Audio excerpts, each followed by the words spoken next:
Hi, this is Catherine Rose. I'm with Board Game Geek here at SPIEL 2016. I'm sitting here with Didier Denchef from Capsicum Games. He's here to talk about Noxford. It's gorgeous art, I have to say. Yeah, thank you. That's Maud Chalmel. She made some games for us before, and we really love her design and what she's drawing, and it's fantastic. Great, so please tell me about the game. Yeah, Noxford is a card game for 2 to 4 players. We can play it in 20 minutes. Noxford is a steampunk city which we built during the game. And each player is at the head of a syndicate of crime in this city. The city will breed. Each card represents a district.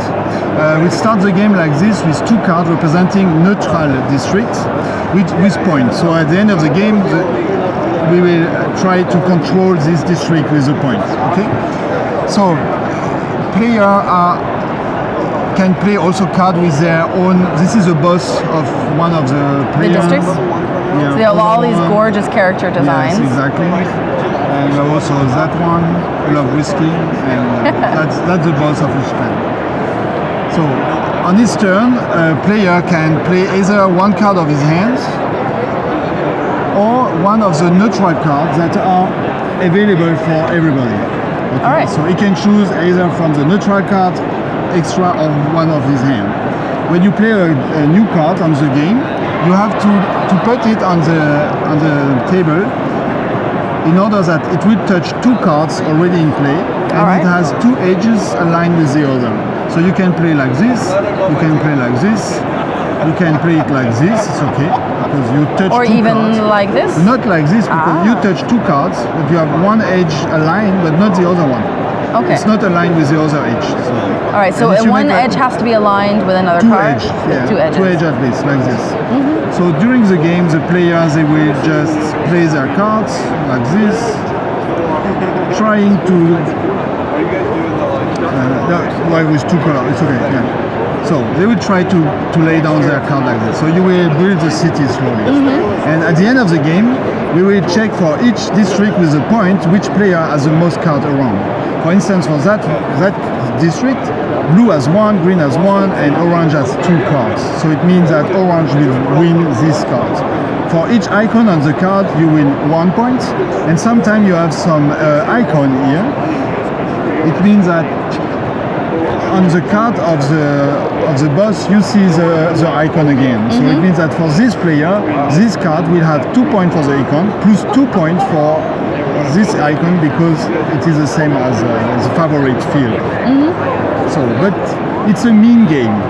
Why? Because so if you look at the card, there is different kind of symbol.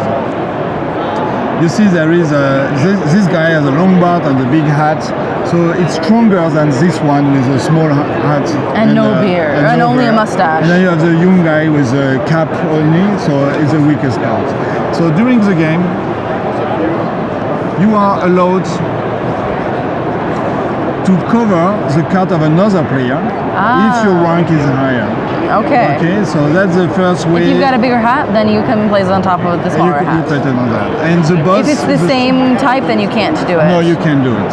And then if you play your boss, which is a very strong card, you can also cover any cards, and it cannot be covered again. So that's the first way. The second way is on some cards, exactly, like this one. You can see there is some gear in the background. You have some in the player set, but you have also some in the neutral card. Like this one here. Like this one here. If you play these cards with a gear in the background, then you are allowed to move 1 card and to put it somewhere else. So that's another way to change the configuration. Either your own card or someone else's. Exactly. Even a neutral card, you can move it away. Interesting. The only thing you cannot do, you cannot move a card which is 4 edges in contact with other cards. So if I do that, I cannot move this card because the 4 edges are in contact. Even if you have some spaces. But this one can easily be moved because it only has 3 sides. Exactly. This size is free, so you can take it and put it. And it doesn't have to be completely covered, as long as all 4 sides have at least 1 card. So even if it were like this, that would be. It doesn't work. You cannot take this one. Okay, that's the same if you want to cover a card, you cannot cover a card with 4 edges. So, and the last but not least is the barracks. You see, in the neutral card, there is 3 cards like this with a bobby hat. This is barracks of policemen. So if you play this card from the neutral and you lay it like this, at the end of the game, all the cards of the players that are touching this card will be cancelled, even the boss. So they will be turned like this at the end of the game, and they don't count anymore in the majority. And it's not only the orthogonal, but diagonally as well? Oh no, I made a mistake. Wow, you are following very I'm just checking, I'm just checking. Fantastic. So that's Noxford, the rules. You know, all the rules like this. A game is around 20 minutes. The city, it's nice and quick. Yeah, nice the city filler. is not so big at the end because you know you are covering cars, you are moving cars around. The game ends. The game ends when one player has played all his cards. Okay, so all their colored cards. Yeah, when there is no color card anymore for one player, the game stops immediately. So that's also a way to rush at the end to avoid people to put more points and on their influence zone and so on. Interesting. So that's Noxford. So a nice, quick cutthroat game, right? And you know what? Today is the release date of Noxford in France. So it's a nice way to present it. Fantastic. That is Noxford from Capsicum Games.